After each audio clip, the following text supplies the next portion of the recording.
Siya'y nakikinig sa bawat hinaing. Tumulat sa kanyang kapangyarihan. Linggo na naman po at naimbag nga bigat yung amin apo. Andito na naman po ang inyong mga kabarkada sa radyo at dito nga po nandito tayo sa programang Manalig Ka, ang isang oras na pagninilay at talakayan tungkol sa Ebanghelyo ngayong araw ng linggo. Tayo po ay napakikinggan ngayon sa radyo natin Gimba 105.3 FM at radyo natin San Jose 103.3 FM.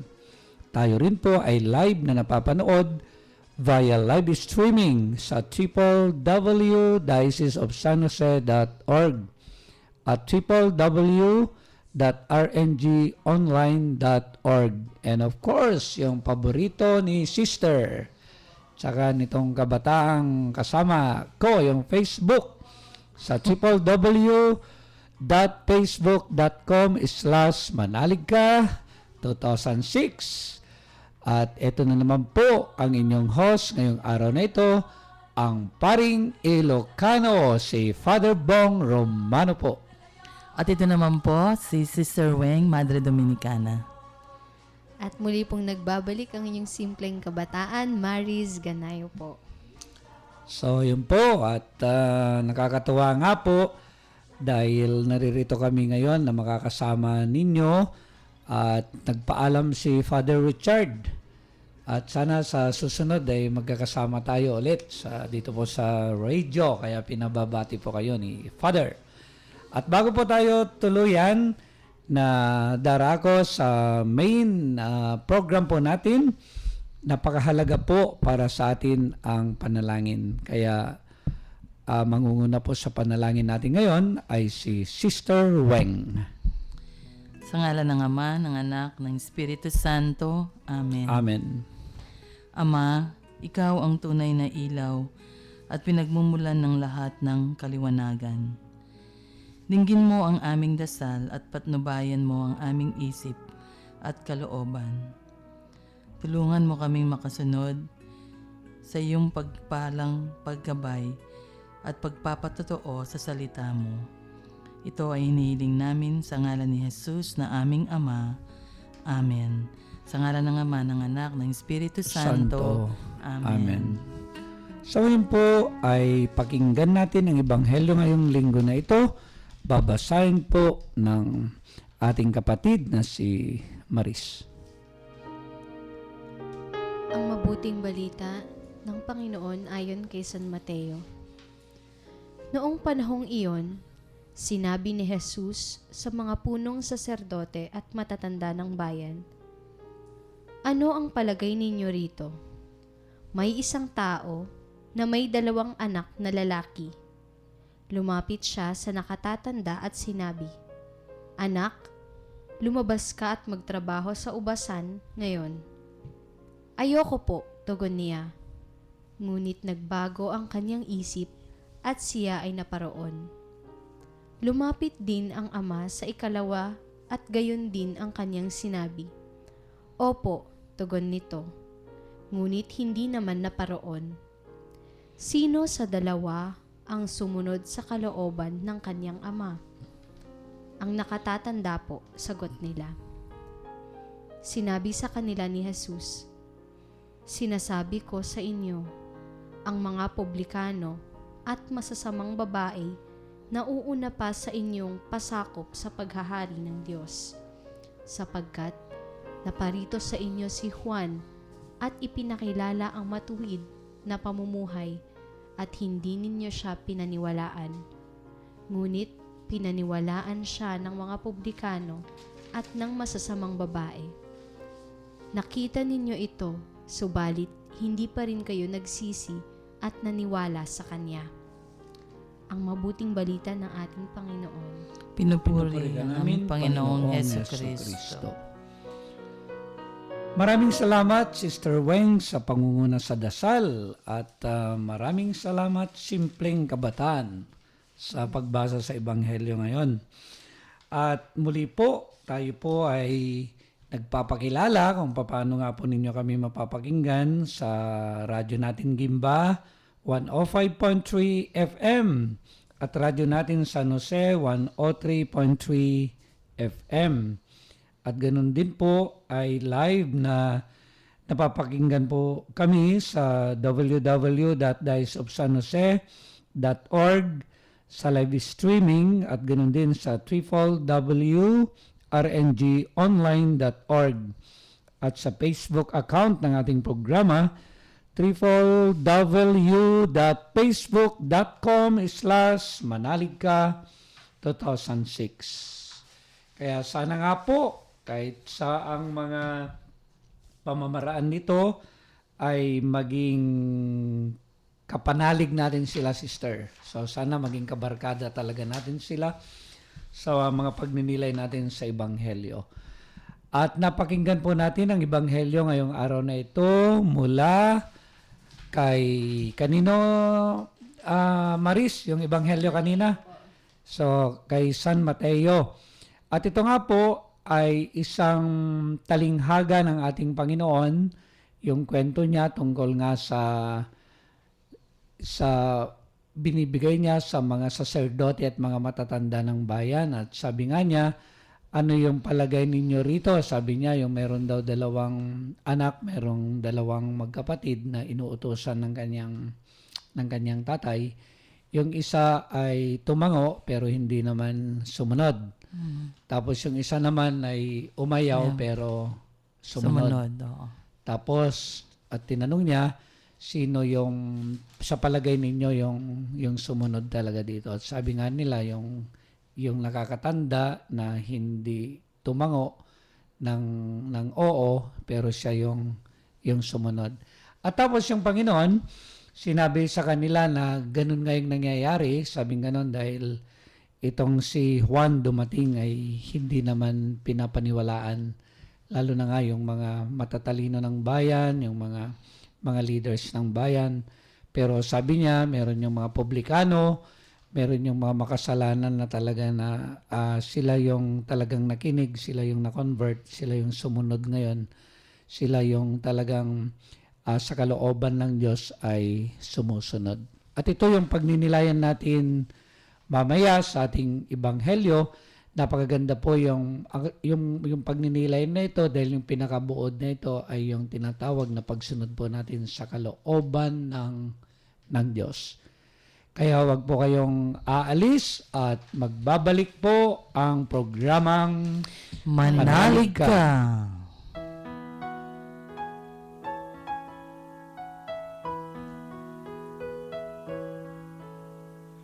Sino ang aking babalingan, Panginoon ko? Tanging ikaw, pagkat taglay mo ang salita ng buhay. Ikaw ang buhay na walang hanggan. Panginoon, narito ako. Gawin mo sa akin ang maibigan mo.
magtaka at ibigin.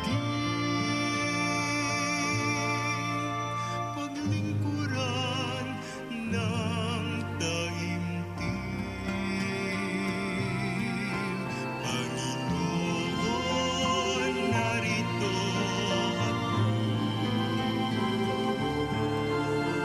Gawin mo sa akin ang maibigan mo. Handa kong tupin ang loob mo. Panginoon, narito ako. Panginoon, narito ako. Gawin mo sa akin ang maibigan mo. Handa kong tupin ang loob mo. Panginoon, narito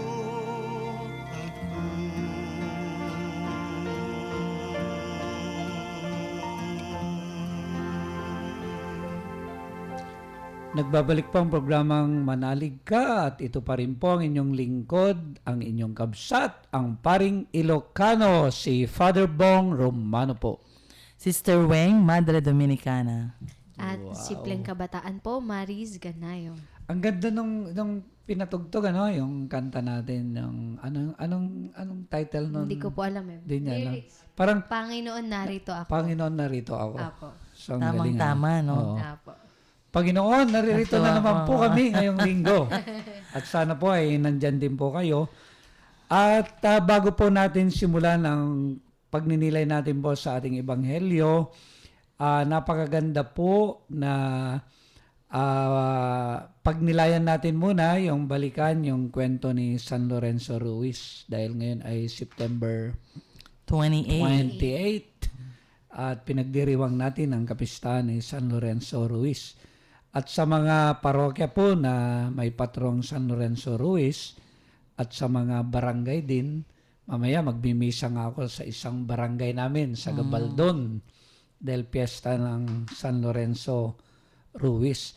At yung nakakatuwa dito, Sister at Marys, itong si San Lorenzo Ruiz, ang kauna-unahan na santo na Pilipino. At pangalawa ay si San Pedro Calungsod. Calungsod. At alam mo yung kantsaw nga sa amin ng mga pari at mga madre na Pilipino at Pilipina, na una daw na santo ay Sino? Laiko. Like ko. Oo. At nakakatuwa nga po dahil ngayong year na ito ay diniklara na Year of The Laity. At ito po siguro yung hamon sa atin.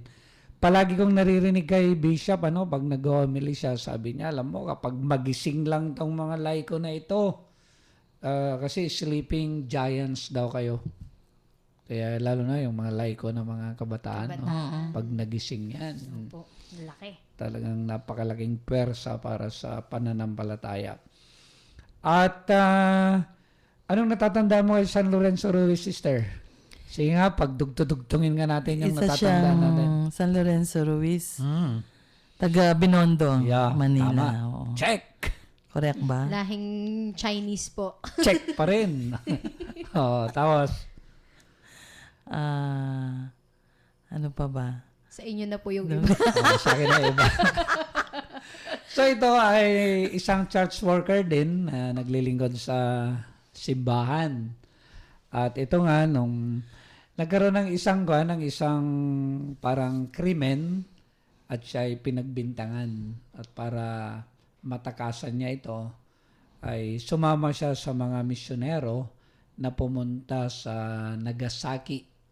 Alam niyo saan yung Nagasaki? Sa Japan? Yan, sa Japan. And of course, yung mission doon ay para ipalaganap yung tinatawag na Kristyanismo. And of course, dahil hindi pa tinatanggap yung mga Catholic, mga Christian na mga missionaries, matindi yung persecutions, pinaparusahan sila, tinotorture. At nabalitaan niyo ba kung paano tinurture to? Anong ganun niya, Esther? Naku. Natandaan niyo yung balon? Di ba? May mga ganun na mga kwan nila. Inilulublob sila, mga ganyan.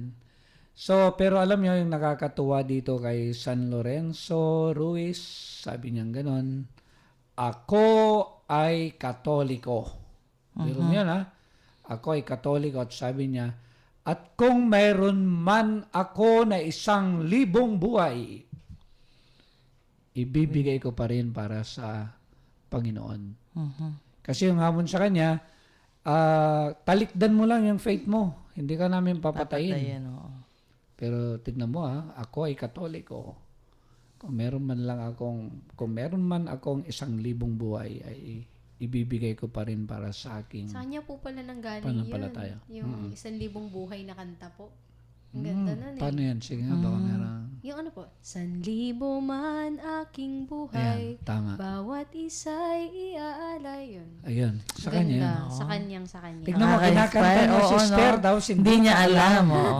na galing sa isang, Now I know. yun, galing San sa isang Lorenzo. Kay santo. San Lorenzo. So, napakaganda po. Kaya kayo na mga laiko, ay talagang sana ma-inspire talaga ngayong Year of the Leyte na ang tumingkad na yung tinatawag na pananampalataya.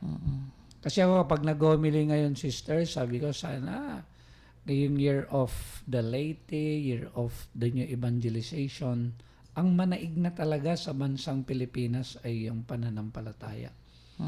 Yung maka-influence na sana sa buhay talaga natin ay hindi na yung politika masyado, Opo. hindi na yung, kasi lalo na ngayon, di ba, yung mga dirty politics, mga ganun pa rin. Hindi pa Christianize yung politics natin. Ang hindi na manaig yung masyado yung mga entertainment. Yung mga ganun, di ba? Kung minsan pinagpupuyatan nyo kasi yung mga entertainment, yung mga telenovela, nakakalimutan na magsimba. Hindi na sana manaig talaga yung pagiging, yung sobra sa mga material na bagay, yung mga ganun. Opo. Sa commercialismo, mga ganun. Kundi ang manaig na talaga ay yung pananampalataya. Lalo na ngayon, alam niyo inaabangan natin sa year 2021. Ano kaya yun? 500 years, Biro no? mo yun? 500 years na tayo na Katoliko. As Catholic. Biro mo yun, no? Yung isang napakalaking gift yun, isang napakalaking biyaya na ganun na pala tayo nagdiriwang ng ating pananampalataya. Kaya ito raming mga inspirasyon natin na nagaganap, no? Di ba? Year of the Leyte. Next Tapos, year. Evangelization. Year of the Poor. Oo. At ang nakakatuwa, nakaka-inspire sa akin ngayon yung ating Pope. Pope Francis. Oo. Napaka-simple niya, talagang napakalapit niya sa tao. Sa mga mahihirap. Sa mga mahihirap. Kaya nga, isa rin siguro, no, Esther, banggitin na natin, no? Kahit humahaba tayo sa introduction, darating siya dito, di ba? Apo. O, hulaan nyo nga kailan darating. Sa January January po. January 24. 2015. Opo. So, January. 2015 at saka 2016. Darating na po Oo. siya. 2016 sa dalawang- Cebu, oo. Yung yeah. International Eucharistic Congress. Wow. Oo, yung 2015 dito sa Yung Leyte yata ang Philippines, target oo, niya. sa no? Leyte, Yung mga tapos punta ng biktima. Saka Manila. Manila. And of course, I want to tell you, my dear sisters, na isa ako sa napili na Aba? Oh. Pupunta ka doon? Oo. Eh, sama mo naman kami. Kasya naman po kami sa maleta. Makikipag-celebrate kami. Hindi, sa Manila Cathedral. Ah, May mga representatives sa every diocese, mga 10, mga ganun. Wow. So, yun po. At napakaganda ito, isang biyaya yung pagdating din ng Santo Papa sa atin. At yung panawagan nga, sana yung magkaroon tayo ng spiritual na paghahanda at maging payak na paghahanda. At alam niyo yung pagiging payak na paghahanda, yung tignan natin yung mga mahihirap at sana pagtuunan natin yung pagtulong sa kanila. At alam niyo kasi itong Pope natin, napakapayak niya. Napaka-simple. At alam mo, nakakatuwa. ang gusto niyang makahulubilo sa Leyte, merong dinner doon. Ang gusto niya mga naging biktima ng lindol tsaka typhoon. Kaya tamang-tama na pagpunta niya yung mga Yolanda, mga victims. victims, So, yun ang gusto niya na kasalo niya sa pagkain at kakwentuhan daw niya. So, very good. Opo. Mag-apply na lang tayo ng translator. So yun po, yung pinagdiriwang natin ngayon. At ganoon din, kinikilala rin yung mga manlalayag. Yung mga nagtatrabaho na mga naglalayag sa iba't ibang mga dako na nakasakay sa barko. Kabilang din daw dito yung mga mangingisda kapag sinabi na mga manlalayag. At sila yung mga nakakadaong palad din ng mga ibang Ibang lahi. mga ibang lahi. Kaya alam mo, siguro yun yung nature natin ng mga Pilipino, yung mga nagmi-mission talaga din na ganun. Opo. At alam ko itong mga ito talaga mga Pilipino na magbabahagi din ng kanilang pananampalataya. At sila ngayong araw na ito ay pinaparangalan, kinikilala po si Lester. At ito rin si San Lorenzo Ruiz ay naglayag papunta doon sa Japan. Japan. Buti hindi kami nagkita ni... Dahil pangarap mo pala naman. And of course, yung mga kondin sister, di ba, yung mga naglayag pumunta sa ibang bansa. Yung pinag-usapan din natin kanina, yung mga overseas Overseas Filipino workers na sila ngayon, yung mga misyonerong mga Pilipino. Alam mo, nung nasa Italy ako, sila ngayon mga nag-aalaga ng mga kids na mga Italians. Alam mo, yung iba nagpapabinyag talaga na Catholic. Kasi yung nag-aalaga sa kanila, pinakayaya nilang Pilipina ay Catholic. At one time, nagmisa kami doon sa isang parokya. Yung mga nag-aalaga ng mga bata, dala-dala nila yung mga Italians na mga bata, pinagsisimba nila. So tignan mo yan, yung tapos tinuturuan nila ng faith, ng magdasal, magsimba. Kung ano yung mga ginagawa ng mga nanay dito ay sa kanilang mga anak. Kaya pagbunyo pa rin natin ang lahing Pilipino katulad ni San Lorenzo Ruiz, ang unang santong Pilipino. And of course, kinikilala din po natin si Pedro Calungsod. At sana susunod na ay si Santa Maris saka si Santa Weng Bungis. At malay mo, tapos si Saint Frankie. Ganun. So alam mo, yun naman ang hamon talaga sa atin, di ba? Yung talagang... Maging santo. Oo. At maging banal at matapang. At sana nga, seryosohin natin talaga. Yung, di ba, yung piliin mo na maging matapang, yung choose to be brave. Tema na. At napakaganda kasi bakit? Ang dami kasing mga Pilipino na nahihiyang ipakita yung faith. Opo. Yung magdasal lang bago kumain, magsuot ng krus na katulad mo. Yun, tingnan mo, marami siyang mga symbol. Ayan, mga ganyan. At ako rin natutuwa ako kapag nagsusuot ako. Parang may kulang na sa akin kapag hindi ako nakakapagsuot ng krus. Parang ayaw kong lumabas. Parang nahiya ako na lumabas na walang krus. Yung iba naman, nahihiyang magsuot ng krus na nakikita. Pero ako, alam mo, parang biyaya, sister. Parang nahihiya ako na lumabas na wala. Kapag wala na po yung cross dito, ala na po, ang tag dito, parang feeling ko walang hubad yung kamay ko, parang ganun po Di lalo na yung madre. Siguro nahihiyang lumabas na walang cross kasi nakabelo siya. ako, ano ba yon since birth, dala-dala ko na yung krus Kasi yung pilido ko, Cruz. Di ba? Alam mo, pag-usapan lang natin yung cross, di ba, sa mga patay, yung cross ay nasa dulo. Pag yung bishop, si Bishop Bobet, yung Patay, cross ay nasa harap. At yung pala, kaya ang lalaki din ng cross nila, parang yung simbolo nun na talaga na magpapasan ka ng maraming sakripisyo.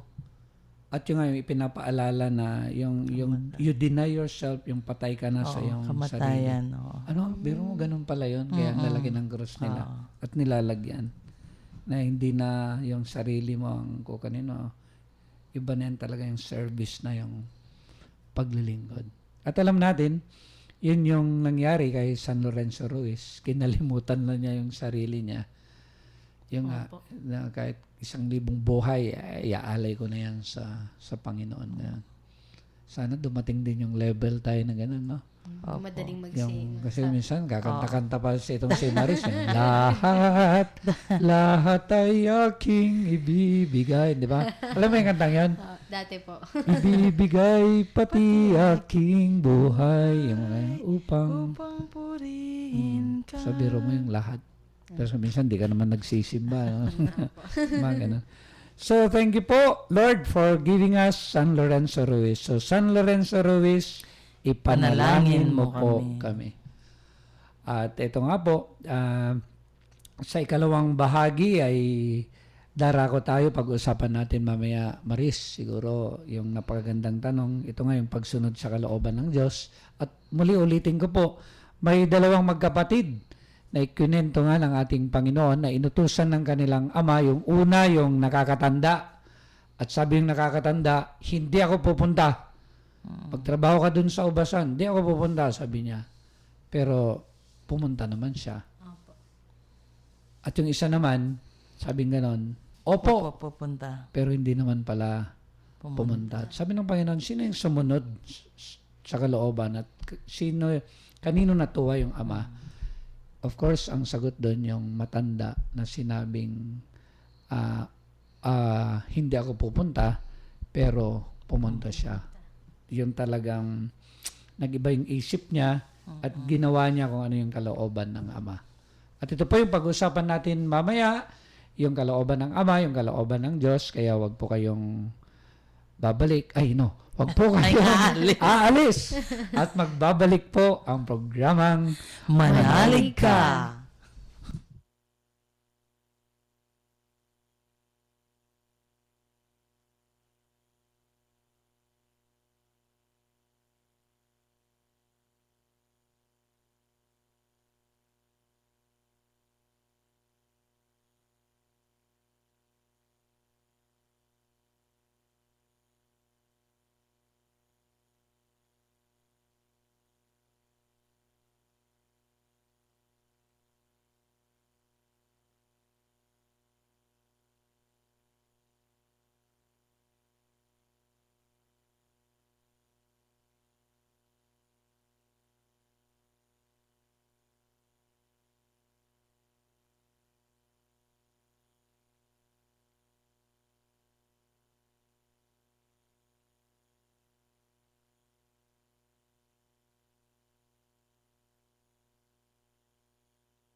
Nagbabalik po ang programang Manalig Ka at ito pa rin po ang inyong kabsat, ang paring Ilocano, si Father Bong Romano po.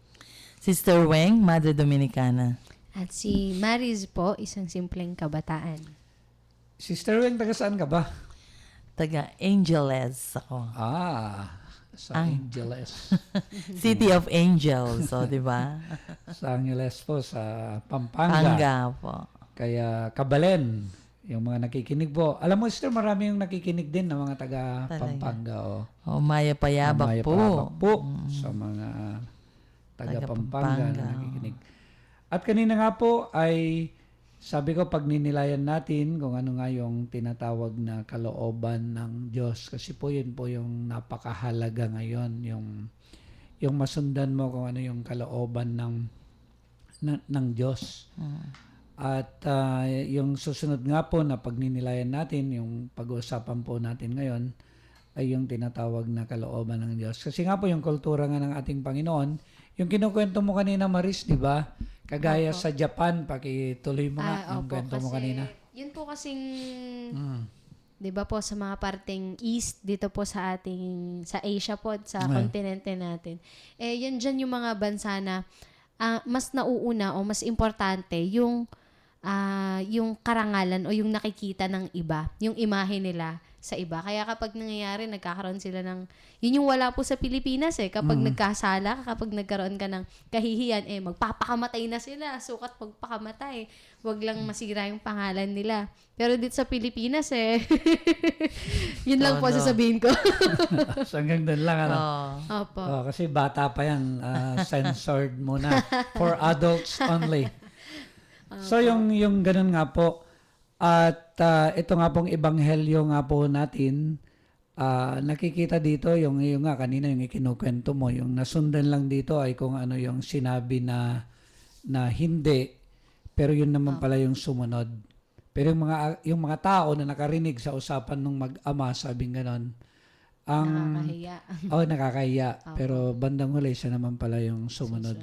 At yung isa yung natuwa sila, yung pinarangalang kasi nga narinig nila na oo ng oo sa ama, tapos hindi naman pala pumunta yung gano'n. At alam po ninyo, ito nga po, itong kwento ng ating Panginoon ay tungkol nga sa mga uga-ugali ng mga tao nung kapanahunan niya na para sa kanila, yung mas mahalaga yung pakitang tao. Yung mga ganun. Kaya ang dami nilang mga ritual, sister, yung mga religious practices na pakitang tao. At doon naman sila talaga pinagsasabihan. Actually, pinapagalitan, hindi lang pinapagalitan, binabanatan ng ating Panginoon yung mga ugaling Pariseo. Pero ang napakahalaga nga po na pinagninilayan natin ngayon ay kung papaano yung tinatawag na pagsunod sa kalooban ng Diyos. Alam mo yung, kung may salitang pakitang tao, mas mahalaga yung salitang pakitang Diyos. So, Kung paano tayo makakasunod. Siguro napakagandang tanong nga ngayon at ito yung role ko as anchor na tanongin tong dalawang kasama ko. Sa palagay ninyo, paano yung pagsunod sa kalooban ng Diyos? So, alam mo kung minsan palaging pinag-usapan to opo. Pero napaganda rin, parang commercial na paulit-ulit na itinatanong din natin kasi training din sa ating kung paano talaga masundan yung kalooban ng Diyos. So, sino ang gustong tanungin? Sino gustong sumagot? O si Sister na lang. Sister Weng. Ako parati kong tinatanong sa sarili ko, paano ko ba malalaman, kung yun nga ang will ng Panginoon, yun ang kalooban ng Panginoon. Kunyari, siguro ngayon, yung estado ko ngayon, bilang madre, paano ko ba na-discern na talagang kagustuhan ng Panginoon yung pagmamadre ko? Una, kasi may gagawin na instrumento ang Panginoon yung mga tao, di ba? May mga ibang tao na gagamiting instrumento. So, itong mga instrumentong ito, pwedeng bagay, pwedeng tao, pwedeng mga experiences, Yung mga experiences natin. So yun yung nagpa-ano sa akin. Pag napapalapit ka sa Panginoon, yun, nilalapit ka nila. Tapos pangalawa, pag meron kang peace of mind, no? Pag alam mong, pag ginagawa mo, may ginagawa kang isang bagay na hindi, ano ba yun, yung may payapa ang iyong puso, no? Para sa akin, yun ang pagsunod sa kagustuhan ng Panginoon. So, siguro more, yun may yung na-experience ko, Father. Kaya hindi ka nagtuloy sa Japan. Hindi na ako nagtuloy. Kaya, parang ngayon, at peace ako, no? Yung masaya ako. Yung for 15 years, no? Yung ganon. Palagay ko, yun ito yung plano ng Panginoon sa akin, no? So yun. Oo nga, Esther, ano? Merong malalim na kaligayahan na kapanatagan ng kalooban. Yun, kapanatagan, Yung no? kapanatagan ng kalooban. So, ikaw naman, Sister to be Maris. Ako naman po, hanggang ngayon po yung tinatanong ko pa rin Kung ano ba, yun po yung una ko yung tanong, ano ba yung will ng Panginoon para sa akin? Kasi po, ang hirap sumunod kung hindi ko alam kung saan ako susunod. Parang yun po, kaya hanggang ngayon, nandun pa ako sa proseso ng pag-alam. Pero para sa akin po, kung ano yung plano ng Panginoon para sa akin, kung ano yung will niya para sa akin, say yes, parang ganun po na hindi lang basta sa salita. Gusto ko talaga siyang gawin. Ngayon, hindi ko pa siya alam kung paano gagawin. Ang nakikita ko po ngayon na plano niya pa lang para sa akin, yung mga simpleng mga maliliit na bagay. Simpleng kabataan pa lang po ako. Kasi mga simpleng bagay pa lang yung mga binibigay niya sa akin na kaya po niyan. Mga maliliit na gawain lang na inaatang po sa mga kabataan, mga ganon, na sa paggawa ko po ng mga bagay na yun, na buong puso, yun pong sinabi nga po yung gagawin mo lahat ng pinapagawa sa'yo, ng may pagmamahal, nagagawa mo siya ayon sa Panginoon, na para sa Panginoon. Yung ganun po, may kapanatagan ka na ginagawa yun. Parang yun po. Yan. Alam mo, minsan yung sister, marami akong mga kausap na kabataan. Papatulong sila. Paano ba, Father, to do the will of God? No? Sabi ko, halimbawa ganito. Kinabukasan linggo, sabi ko, ang siguradong will of God sa'yo ay magsimba. Hindi yung pumunta sa internet cafe na Tama. mag-internet, di ba? Kasi linggo yan. Ang will of God yan ay magsimba ka.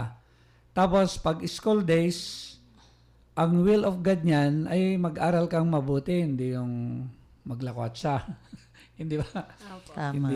Hindi yung manligaw ka, hindi yung magbulakbol, kundi yung will of God sa'yo, yung Lunes, Martes, Miyerkules, yung weekdays na pag-aral ay mag-aral ka. And of course, yung will of God, siyempre, yung para sa kabutihan. Kaya dapat ay hindi ka pasaway sa magulang mo, mga ganoon. Kaya kung minsan nakala nila yung will of God ay parang ideal na napakataas na hindi kayang tuparin.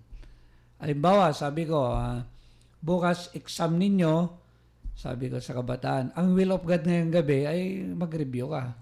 Hindi yung manood ka ng PBA, manood ka ng NBA, mga ganoon. So, una, ano ba talaga yung makakabuti sa'yo, yung mga ganoon. At alam mo, minsan din yung between sa mga pwede nating gawin na mga mabubuti, i-discern mo rin kung ano pa yung di ba? Kung ano yung, hindi ba kung minsan i-discern mo yung pagpili kung ano yung kurso. Opo. Yung ano ba talaga yung kalooban ng Diyos, ano ba yung talent ko, ano dapat ito yung kurso ko. Kasi yung minsan, hindi nasusunod Ang nasusunod, hindi will of God, kundi yung kalooban. Hindi, basta kasi uso ngayon yung nurse, mag-nurse ka. Ano ba yung uso ngayon? Hindi ko po HRM. alam Opo, pwede po. So yung mga ganon. Computer, yan. No? Ayan, IT. yung mga ganon. No? Tapos ang gusto pala ng Panginoon sa kanya magiging teacher. Mga ganon. O kaya, sabi ganon mag-engineer ka. Kasi, o kaya abogado ka. Sabi ganon. Tapos ang gusto pala ng Panginoon sa bata na yun magpare. Gagawa't-gagawa ng paraan ang Opo. Panginoon. Ikaw minsan nahirapan din yung Panginoon na gumawa ng parang kasi ang kumukontra Kasi, oo. yung mga magulang sa will of God. Opo. Hindi ba? Ngayon, Tama. ano na yan, personal will mo na yan. Free will mo na kung ano susundin mo. Kaya yun po, sa mga ginagawa natin na mga gusto nating gawin na mga mabubuti, meron pa rin na mapipili ka talaga kung ano yung will of God. Hindi ba? Sister nun, di ba? Hindi naman masama yung pupunta siya na mag-abroad, di ba? Opo. Ngayon, meron pa palang mas maganda. Opo. Kaya pala hindi ako natuloy. Hindi sa Japan, kundi malapit naman sa Gapan. Gapan. Gapan, oo, no? Gapan Nueva Ecija. Kaya nga, nilalako natin si Kanon, di ba? Si Bishop R.C. Kakilala mo ba yung naging bishop dito? Ano pa? Opo. Gusto niya daw sa Rome. Pinadala naman Sa siya sa Romblon. Romblon. Yung palang kalooban ng Diyos sa kanya. And of course, kapag pinag-uusapan din yung God's will, napakahalaga din na yung to do God's will, sabi nga ni Bishop, sa present moment. And of course, yung pwede mong gawin na God's will sa present moment. Alam mo, ako minsan si Bishop na tutuwa ako sa mga saying niya. Sabi niya, yung in doing God's will sa present moment, sabi niya ganon, yung present moment ay kailangan na magmahal ka. Maganon. Kagaya ko minsan yung parang tinatamad ka na pumunta dito sa radio para mag-broadcast ng manalig ka. Hindi ba? Opo. Pero yung ba talaga yung God's will? yung katamaran mo, yung present moment, dapat pumunta ka. And tignan mo, kung yung gusto lang yung sarili mo na talaga ay magpahinga na, di ba? Kung minsan kaya may ibang gagawin. Pero ang God's will sa present moment ay yung pumunta ka na mag-mission yung mga ganun. At ito nga po, itong ginagawa ko namin ngayon, yung present moment na ginagawa namin ngayon, yung doing God's will ngayon ay pinapakinggan ako ng dalawang kasama ko kapag nagsasalita ako. At kapag nagsasalita naman kayo, giningitian ko kayo. Present moment. So yun po. Kaya ngayon, habang nakikinig po kayo, ay pwede ninyong masundan yung God's will. Halimbawa, baka sinasabi ngayon ng nanay ninyo, oy, bumili ka nga ng suka. Yung mas simple na ganun, Buster, no? Yung to do God's will. And of course, ngayon ay linggo. Napakalinaw na God's will ngayong linggo ay Magsimba. Opo, sa yung mga ganun po. So, sinisenyasan tayo, pero baka meron pa kayong gustong sabihin, sir, about God's will. Bago. Oo, yung siguro nga yung pagtupad sa kagustuhan ng Panginoon. Sabi natin hindi madali, no? Pero Ayan, tama. 'di ba? Ayan, magandang punto yan, Oo. sir. Oh.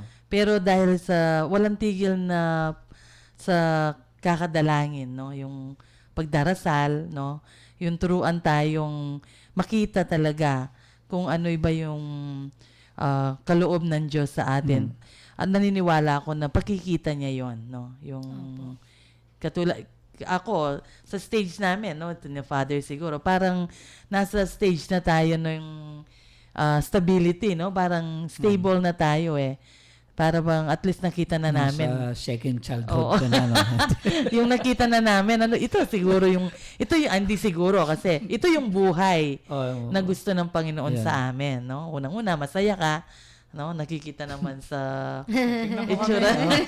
Di ba? Kahit yung mga nakikinig, maririnig nila na tayo Masaya ay masaya. talaga. Di ba? Kailangan masaya ka sa buhay na ito yung sinasabing present moment din, Father, no? Yung pagiging masaya ka. Opo. Yun. Maganda yun, Maris, yung punto ni Esther. Kasi yung kadalasan sa pagsunod sa God's will, yung mas mahirap. Opo. Kasi minsan, ang gusto ng kabataan, convenience, Opo. comfort. Opo. Yun nga po yung sinasabi na kapag sinabing mahirap, kailangan mong tignan kung susunod ka ba o hindi. Ayun, Yun po yung sinasabi na ang pagsunod talaga, you have to deny yourself. Denying talaga. Lahat ng mga comfort, luho, lahat i-deny mo, makasunod ka lang. May tama Yun ka ang Oo. So, okay, yun. So, yun po. At sana nga po ay meron tayong napagnilayan ngayong linggo na ito, yung mga nakinig, meron kayong napulot. At ituloy-tuloy nyo lang po yung pagninilay, yung tinatawag na kalooban ng Diyos, yung God's will. Sana maging, ano na yan, yung kasabihan ninyo ngayong linggo na ito, yung pagsunod sa kalooban ng Diyos or doing God's Saka kailangan maging God's sensitive will, para malaman mo na yun pala yung God's and will. not only being sensitive kundi prayerful Opo, prayerful. para Every malaman day, mo, every day para malaman yung hindi pwedeng masundan mo yung God's will hindi ka magdarasal ano. Opo. Yan kaya amen. So ngayon po ay hindi muna kami magpapaalam dahil babalik po kami, huwag kayong alis. Magbabalik ang programang Manalig ka.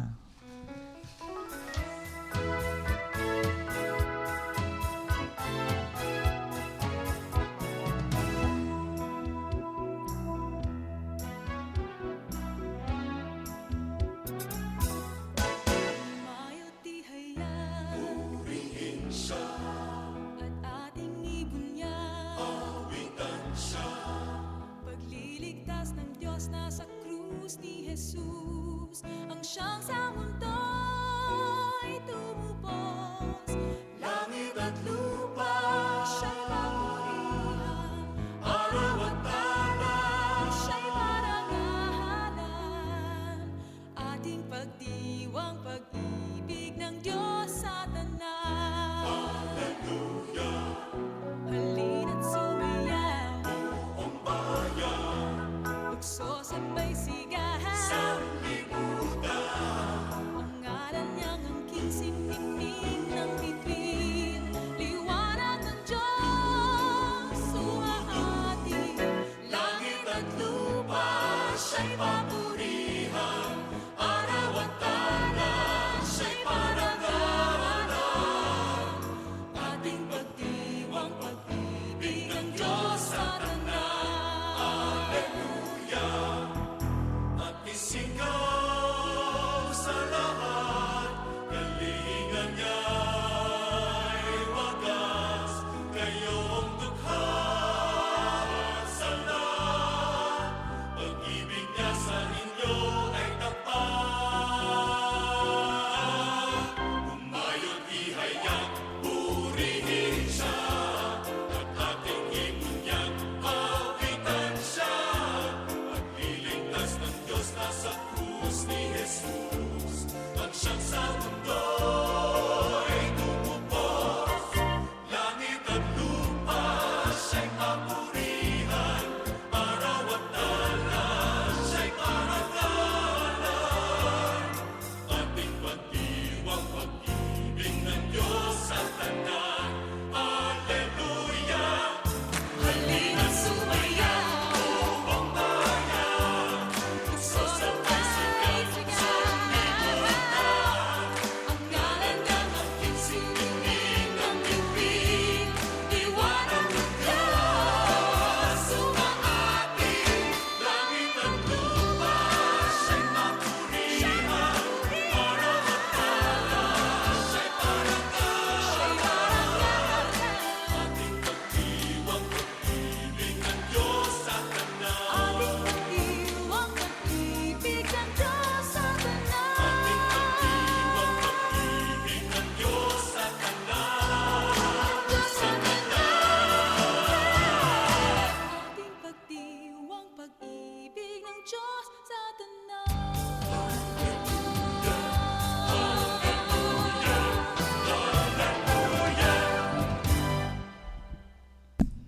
Nagbabalik po ang programang Manalig Ka. Ito pa rin po ang inyong kabsat ni Apo Paddy Bong Romano, ang paring Ilocano. Sister Weng, Madre Dominicana. Maris po, simpleng kabataan. Nasa pagbubod na po tayo. At kanina nga po ay pinag-usapan natin ang buhay ni San Lorenzo Ruiz at hamon nga po sa mga laiko na katulad ni Sister Maris to be At yung mga nakikinig ngayon na mga laiko na yung hamon po ay yung pag-alay talaga ng sarili sa Panginoon, yung pagiging santo, yung level na nile-level up natin yung faith talaga natin at paglilingkod sa ating Panginoon. So, kaya ngayong araw nga po na ito ay pinagnilayan po natin yung buhay ni San Lorenzo Ruiz. At pangalawa nga po ay pinagnilayan natin, pinagkwentuhan nga po natin yung tinatawag na pagsunod sa kalooban ng Diyos. At may mga pamamaraan po kami ng pagsunod, yung nagbahagi nga po si Maris bilang kabataan at patuloy na dinidiscern niya kung paano nga po ang pagsunod sa kalooban ng Diyos. At si Sister din, yung makikita mo na talagang sumusunod ka sa kalooban ng Diyos, isa pong batayan ay yung masaya ka at merong panatag na kalooban. And of course, yung sa huli po na talakayan namin, sinabi nga po na yung pagsunod sa kalooban ng Diyos ay hindi madali. Dahil kadalasan naman talaga yung para kay Lord, mahirap ano? At yun nga po, napakahalaga rin yung hamon sa present moment kung papaano nga po natin masusundan yung kalooban ng ating Panginoong Diyos. At napakahalaga yung component po na hindi pwedeng maalis sa pagsunod sa kalooban ng Diyos ay yung palaging nagdarasal. Kaya ito po yung mga hamon sa atin. Ado nga kararag. Alam niyo, ado nga Ano kararag. yun, Father? Dakala pangadi. So, Parang karag na may maraming dasal po yung kailangan natin. So, yun po. At yung nga po, ang hinanap sa atin ng ating Panginoon na hindi yung pakitang tao, kundi pakitang Diyos. So, sana po may napulot tayo sa pagbabaginan ngayong umaga na ito. And of course, isusunod po namin ngayon yung mga pagbati. Sister, simulan mo. Ano ba? Ngayong buwan na to maraming nag-celebrate na Ayan. kaarawan, Ayan. no? So, happy birthday. Happy birthday. Siyempre, unang-una ang ating Katulad. Yes. Father Anchor, no? Oh, wow. Birthday Birthday namin po. ni Mama Mary. Oo, Ayan. 'di ba? Si Father Bong. Umabsent po siya noon. Oo. Naglitsyon pa yan, ha? Maraming handa. Tama. Mga pare at saka... Mahabang pagdiriwang. Month Tapos long. po, nag-celebrate din po kami ng kaarawan. September 17, si Ate Evelyn, no? Siya yung Gumagawa ng... church goer sa Alam mo, cathedral. ipakita nga natin, hindi ba may isang Oo. mga... sa live Ayan, streaming, Ate Evelyn, happy birthday po. Opo, Belated. kulay green po, tsaka pula. Pasensya na po, colorblind si Father Bong. Ay, kan mo, sister. Ano, Violet, puti, mix po. White Galing, and ano? violet. Ang Oo. galing. Humingi po ako ng isa. At papaano sila makakahingi ng Ayaw. manalig Okay. ka rosary? O, yun. Opo. Itong ginawa ni Ate Evelyn, pamimigay daw po ni Father Bong, no? Dahil nasa kanila yung Our Lady of Manawag, no? Ngayon. Andito na sa Sa San Jose, opo. Sa katedral. Oh. Sa katedral. So, kung gusto niyo pong makahingi ng mga rosaries, no? Na ginawa po ni Ate Evelyn. Manalig ka rosary. Manalig ka rosary. Ayan, I-text niyo po ako. Ito po yung cellphone number ko. Pwede po tayong textmate. Sige, sister. 0932 Yan. 867-1869. No, po, baka meron din gusto magmadre dyan, no? Para yung paano nila malalaman ang kalooban ng Diyos, no? Sige Pwede po, ba? kahit taga saan po kayo. Kahit taga Susubukan saan. po namin i-deliver para makilala namin kayo, no, sister. Manalig Opo. ka rosary. Libre Sige. po yan. Libre po. Napakalaga dito yung i-mission natin itong manalig ka rosary. Oh. Tapos po, birthday din po ng ating seminarista, si Brother Paul Silvano. Belated happy birthday din. And then kay Ate Neng, nakasama natin sa youth, no? Opo. At syempre, Kalimutan mo na, sister. wag na natin Sino ba itong i-greet yung Frankie isa. na ito? Frankie Fernandez. Sino ba yung kilala mo ba yun, Maris? Hindi. Po. Who you? Umi. So actually po si Frankie po yung napakasipag po na kasama namin dito. Nagpa-practice na rin maging anchor. Ano? Oo Ay, nga eh. Siya po yung sa Magaling technical side nito. So, Magaling siya. expert siya yung Birthday Taga last niya. 2 minutes. So, siya po yung tao dito sa social communications room po namin palagi. Yung office po nila. Si Brother Frankie. Baka meron, Buster? Wala na po so far. Tsaka lahat siguro mga nagse-celebrate ng kaarawan ngayong Setyembre. So, binabati mo. Oo. Baka meron ka bang gustong batiin? Wala na. Dagdag. Okay. So, si Maris. Opo, birthday din po. Belated happy birthday po dun sa mga pamangkin namin. Mga baby po namin, mga angels namin sa bahay. Nag-birthday po sila nung yung isa po, yung bunso namin, 19, si Christine Isabel, September 19. And then September 24 naman po, nag-birthday naman po yung aking isa ring pamangkin, si Hazel Zen Kabanayan. Ayun po, nag-celebrate po sila, Father, sa bahay. Weekend, nag-uwian lahat ng kapatid ko. Kaya masayang-masaya ako. Hello rin po sa mga masugid na nakikinig ng Manalig Ka.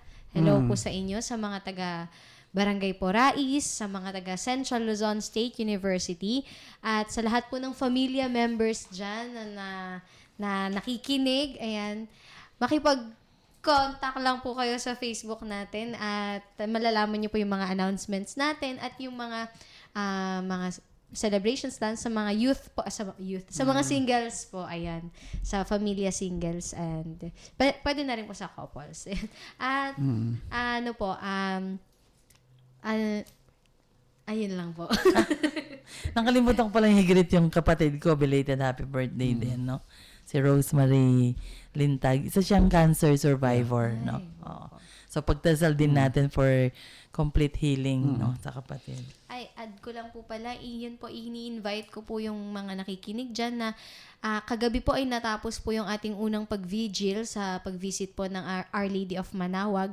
At ngayon pong gabi hanggang ngayong magdamagang vigil po tayo ngayon. Kaya sa mga gusto pong mag-devotion, sa mga gustong dumalaw po sa ating mapaghimalang Our Lady of Manawag, bukas na bukas po yung ating katedral. Hanggang Monday po siya. Wow. At ito nga, yung nga rin po yung mai-greet ko po yung mga nagdebosyon sa Our Lady of Manawag. Dumating nga po sa parokya namin sa Muñoz noong Friday, alas 5 po ng hapon at nagmisa kami. At yung nga yung nakakatuwa, napakarami talagang piyestang bayan. Sabi ko nga daig pa yung piyesta niyang San Sebastian, yung patron namin. Kaya sabi ko nga sa kanila, sa Radio Maria, hiramin ko nga yung Our Lady of Manawag ulit sa piyesta namin. Sabay ko mga ganun. Sa totoo po, napakasaya. At yung nga, nag-vigil kami nung Friday hanggang alas 12 ng gabi. Tapos may misa na naman kinabukasan at nagkaroon ng farewell mass alas 3 ng hapon kahapon. At yung nga, inihatid dito sa katedral. Katedral, opo. So, salamat Our Lady of Manawag at sa mga nagdebosyon po sa buong diocese. Maraming salamat po na naipakita talaga natin yung ating pagmamahal sa ating Inang Maria. Congratulations po. Mabuhay kayong lahat. So, yun lang po yung babatiin ko. Kaya ngayon ay... Wala na po ba international? Magagalit sa akin yun. Si Ate I-international Mylene po tayo. nasa Cayman. Hello po. Ayun. Tsaka si Ella nasa Hawaii. Wow, Yung narinig mga ba tayo? nakikinig. Oo. Opo. Sa live Sumusubaybay streaming. po sa live Live streaming. streaming, oo. So, yun po. At maraming salamat sa inyong suporta. Maraming salamat sa inyong pakikinig. So, ngayon ay magwawakas tayo sa isang panalangin. Sa ngalan ng Ama, ng Anak, ng Espiritu Santo. Amen. Pagmahal na Ama, maraming salamat sa patuloy na pagsubaybay mo sa amin sa lahat ng aming mga ginagawa. At nawa, palagian po ay magawa namin kung ano yung kalooban mo. At alam namin kapag sinusundan namin yung kalooban mo ay medyo mahirap.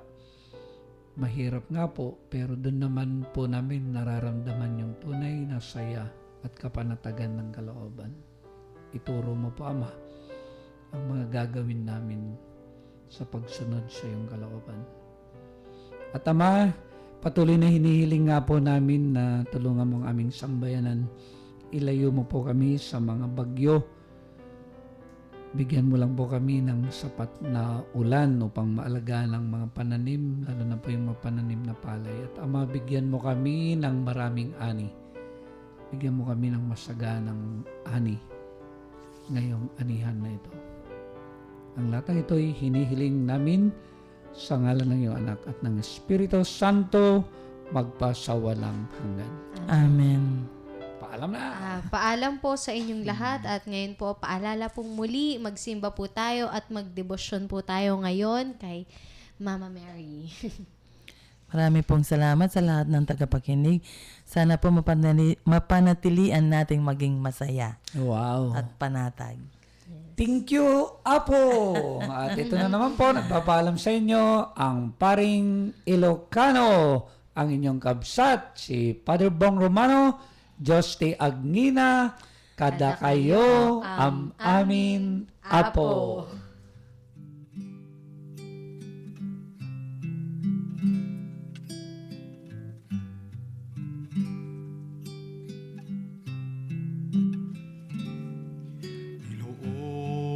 Inoong lahat ng takot sa iyong damdamin. Ang pangalan niya lagi ang tawagin at siya'y nakikinig sa bawat hinaing. Magmasid at mamulat sa kanyang kapangyarihan. Nabatid mo ba na siya'y naglalaan? Patuloy na naghahatid ng tunay na kalayaan. Manalig ka, tuyuin ang luha sa mga mata. Hindi siya panaginip, hindi siya isang pangarap, siya ay buhay.